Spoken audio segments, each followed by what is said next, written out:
Greenbird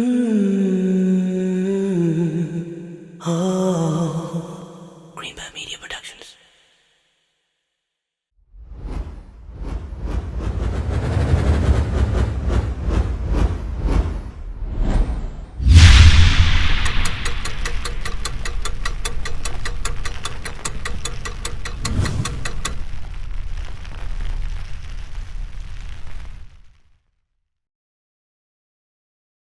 بسم الله الرحمن الرحيم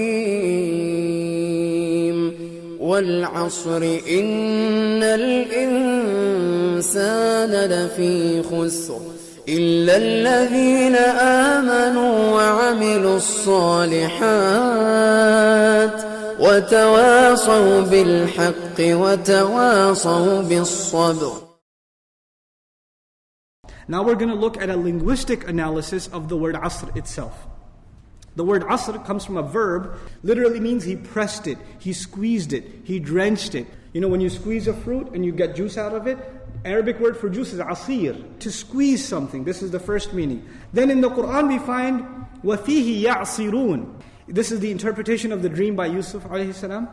And they also, they will squeeze juice. You know how in the ancient times they used to press grapes, stomp on grapes to make wine, or olives and other things like that. That's the word being used for squishing them, to actually bring the wine out of them or the juices out of them. Then the asr is, this is something we mentioned before, but I'll tell you where it comes from now. Ash-Shihab says, asr is a period of time during which someone you know passes away. And is also a period of time that you know in history where a nation became extinct, or a nation came to its end, which is tied to what we were saying in the beginning. A state of emergency and also the tragedy of human history. That's the two themes that are connected in the meaning of asr. Then finally, a couple more. I didn't do it at the time I was supposed to do it. So asr is used as the time you are supposed to do something. By understanding that implication of asr, what we're learning in wal asr innal insana lafi khusr is human beings are in loss, and the time to change the way they are supposed to do it is right now. This is the time to change immediately. Let's get to innal insana lafi khusr. First of all, the word inna. Inna is used in the Arabic language, not just to mean certainly, but to talk to a group of people that are in doubt about what you are saying. By using the word inna in innal insana lafi khusr, we are already learning that most human beings, when they hear this, guess what? They don't believe it. Now let's look at the word insan quickly. The word insan comes from different roots, it's argued. One of them is nisyan, forgetfulness. And part of that is the human being can be reminded that he's in really, really deep trouble, but what happens soon after? Forgets. So the word insan, as opposed to al-fard, the individual, an-nafs, the person. There are different words that are alternatives. Al-bashar, the people, an-nas. But al-insan here, two benefits of it. One, to allude to our forgetfulness.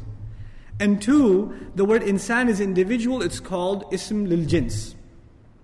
The benefit of knowing that is, this word includes two things. It includes all categories, meaning all human beings, and at the same time it's singular. Now we're dealing with the part lafi khusr. Lafi khusr. So this statement, grammatically speaking, is the strongest it could possibly be. First of all, there are two kinds of sentences in Arabic, jumla fi'liya and ismiya. This is ismiya. This is the first thing that makes it stronger. The second is, instead of saying al-insanu fi khusr, it's inna al-insan. This is harf al-tawqid. This is a preposition used only for the purpose of strengthening what you're about to say. So there's a second reason that it's stronger. The third reason that it's stronger is the word al-insan has al on it, which is lil jins. It's every single human being, adding another degree of emphasis. Then on top of that you have lafi. It's not just fi khusr, it is lafi khusr. This lam, typically you have the word the word fi rather. لَقَدْ خَلَقْنَا الْإِنسَانَ fi ahsani taqweem. There's just fi.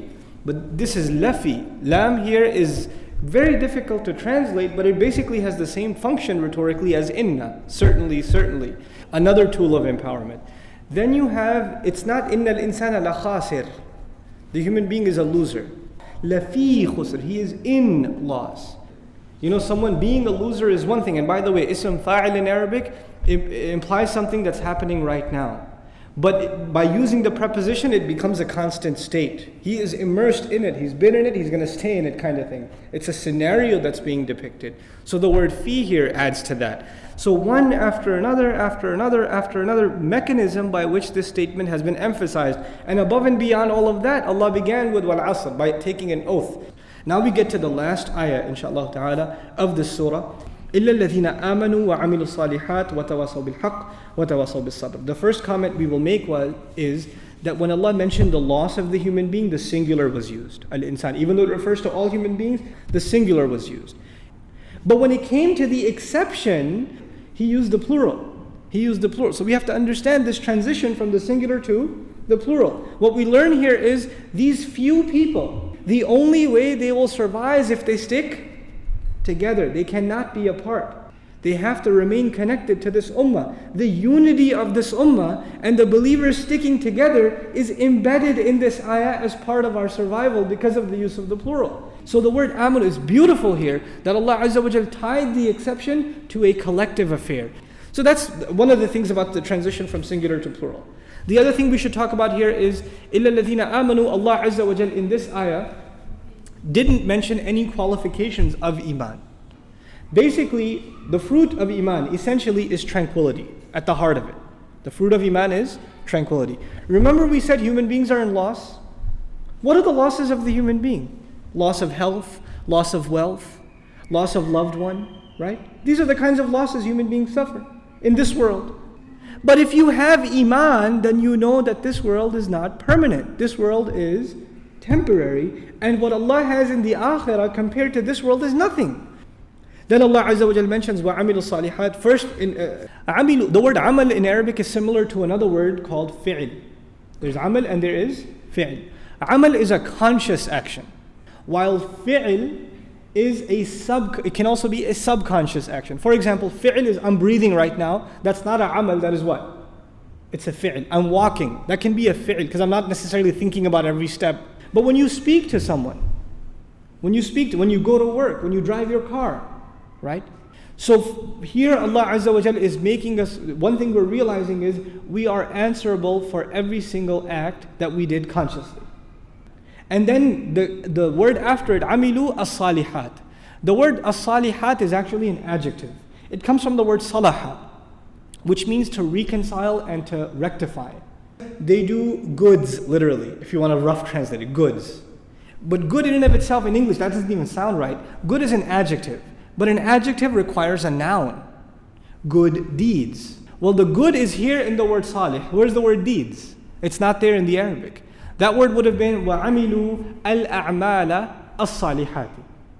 Now the thing that I want to highlight here are a couple of things. The first thing is the word al-a'mal in Arabic is considered, it's a broken plural. And broken plurals are supposed to have feminine adjectives. So typically you would say al-a'mala as-salihata. You would put a ta marbuta on as-saliha, and that would be done. Righteous deeds. But Allah Azza wa Jal says al-a'mala, and understood, but He says as-salihati. This is the feminine plural form. So what's the difference between saying as-salihata, just putting a ta marbuta as we would expect, and instead of putting the ta marbuta, putting the feminine plural form? Well, the difference is from a balagha point of view, if you put the ta marbuta, then those are many, many, many deeds.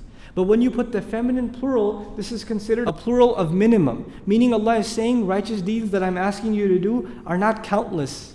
They're just a few. I'm not asking a lot of you. And the fact that Allah hasn't asked us for much is inside the word as-salihat. Had it been as-salihah, there would have been a lot more. إِلَّا الَّذِينَ آمَنُوا وَعَمِلُوا الصَّالِحَاتِ. And we are left now with the final two items in the final ayah of Surah Al-Asr, at-tawasi bil-haqq and at-tawasi bil-sabr, these two items. First of all, let's understand that from a literary point of view, Allah Azza wa Jal could have said وَتَوَاصَوْا بِالْحَقِّ وَالصَّبْرِ. But Allah Azza wa Jal, and it could have been emphasized a degree above that by having said وَتَوَاصَوْا بِالْحَقِّ وَبِالصَّبْرِ. That would have been a degree above in emphasis. But then a third degree above that is وَتَوَاصَوْا بِالْحَقِّ وَتَوَاصَوْا بِالصَّبْرِ. So this is the most emphatic form of saying this statement. So when we talk about tawasi bil haqq, first of all, the linguistic analysis of tawasi, it is to leave a will or a legacy. That's what the word comes from. And when you leave someone a will and a legacy, then already you have the utmost sincerity and genuine concern for the one that's going to be left behind. And there's a sense of urgency in the counsel and the advice that you're going to leave with them. But then the phrase bil-haq can be understood in three ways. The preposition ba in bil-haq can be understood in three ways. And each of those three ways come together to formulate the full meaning of this expression. First of all, the ba here can be understood as an adverb. It could be an adverbial phrase. What that would mean in English is they counsel each other truthfully.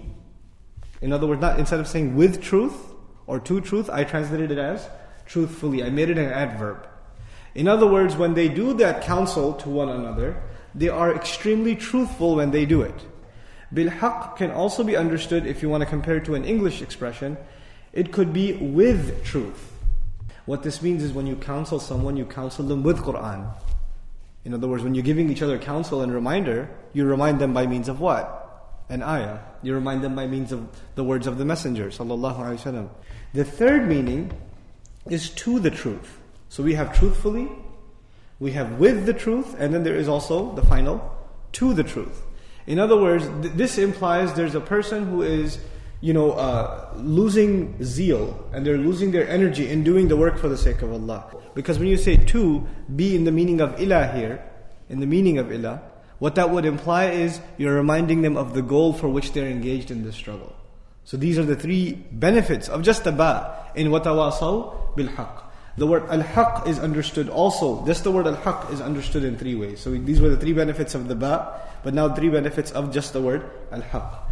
Al-haq is understood linguistically as something you know to be true for sure, for which you don't have to be told. Something that deep inside your conscience, you just know it's true. So this implies when they counsel each other to something that their conscience already agrees with. This is the first meaning of al-haq. The second is that which can be proven true by means of evidence. In other words, you tell them something and they say, I never heard that before. I don't feel that it's true. But sometimes you tell them and they feel that it's true. But sometimes they say, I don't know. I've never heard that before. At that point, what do you have to give them? Evidence. And these things are connected. So what's the ultimate evidence that you provide someone that something is true or false? It is revelation itself. Right? So that's the second benefit. And the third is very important. The Arabic word haqq is used also when you have an obligation. What this means is you counsel each other, reminding people of their responsibilities. So much is embedded in these three word phrase, وَتَوَاصَوْا بِالْحَقِّ, in these three words. When you do this work, it will require and necessitate patience. So Allah Azza wa Jal concludes the surah by saying, وَتَوَاصَوْا بِالصَّبْرِ. Sabr, the word sabr means several things. And in English, it's kind of unfair to translate it as patience. It certainly includes patience, but it includes perseverance. Perseverance implies when things become difficult, you still hang on. You still keep going, chugging along. This is persevering. It also implies commitment. In other words, you never get lazy, you never slack off. You remain committed, like you're committed to getting to work on time every day. It also implies constancy. In other words, your commitment doesn't fluctuate. It doesn't go up and down. It's the same. If you can have the same level of obedience to Allah, whether times are easy or they are difficult, then you have exercised the quality of as-sabr. That's what sabr is. So now, but Allah doesn't say, وَتَوَاصَوْا بِالْحَقِّ وَصَبَرُوا. This is very important. They encouraged each other and counseled each other to the best of their ability, with sincerity, truthfully, to the truth and to the obligations that they owe. And Allah didn't continue by saying, and they were patient in doing so. He didn't just say they were patient. He went a step further and said, وَتَوَاصَوْا بِالصَّبْرِ, which teaches us something huge. Not only is sabr included now, meaning they were patient, they were perseverant, they remained constant, but they encouraged each other in remaining patient and constant and persevering. You know what that teaches us? You cannot keep your sabr. You need someone to counsel you and give you strength and say, listen, you need to have sabr. We need to feed, sabr feeds off of each other. The final few things I want to share with you in regards to the sequence of these four items. The first comment is all of these are mentioned in the past tense. So by mentioning them in the past, it is an illustration that their entire life represents these behaviors until death came to them. These are the people. In other words, you can never just stop. You can never just look. You have to reach the point where you can look back, or people will look back at your entire life and be able to say all these four conditions were met.